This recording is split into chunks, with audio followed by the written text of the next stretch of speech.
In my life, I'm constantly on the go. I have a bunch of students that I teach piano and guitar to, and typically they're packed in like sardines one after another.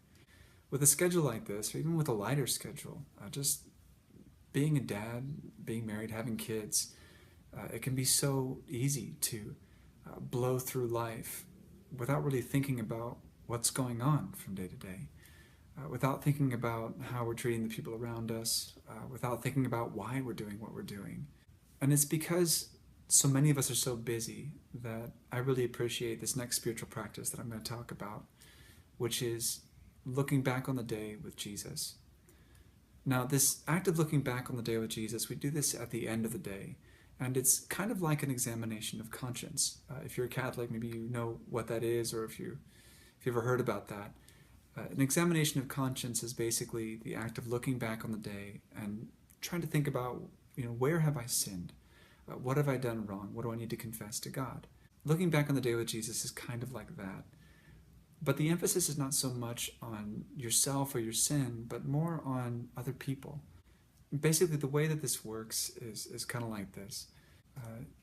You sit before God, and you bring to mind the different people that you saw throughout the day. See them in your mind. What kind of expression do they have in their face? Try to remember what the conversations that you had with them. How did you feel when they said certain things to you? Were you frustrated? Were you encouraged? What did they look like? Did they look sad and maybe you didn't notice it? Did they look angry? Did they look tired or distracted? Try to remember the people that you met and interacted with throughout the day. So after doing that, then ask Jesus to look back on the day with you. Ask Jesus to show you things about the day that perhaps you didn't notice. You might be surprised at what comes up. Perhaps you'll begin to remember that a particular person you were talking to looked a little more discouraged than they usually do.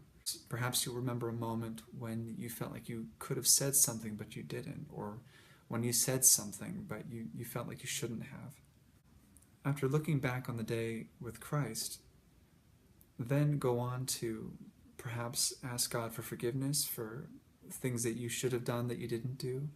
Ask God maybe for the courage to say what you need to say to a friend that maybe you forgot to say during the day or had neglected to say during the day. This practice is not just about looking back and seeing what it is that you did wrong. It's really about asking that deeper question. Have I loved my neighbor the way that I should have today? Or have I overlooked my neighbor? Have I been so distracted that I didn't notice my neighbor? Which is probably a far more important question and a far more penetrating question than simply, did I screw up today? My very first experience practicing this was on a retreat. And the priest who was teaching this practice told us to go off on our own and to pick one person who was perhaps important to us or close to us in our lives, and to do this sort of practice with this person in mind. So the first person I chose was my wife. And I looked back on our 8 years of marriage, and I brought her to mind, brought her face to mind, and what I began to notice in front of me was just all the moments she looked so tired and looked so discouraged.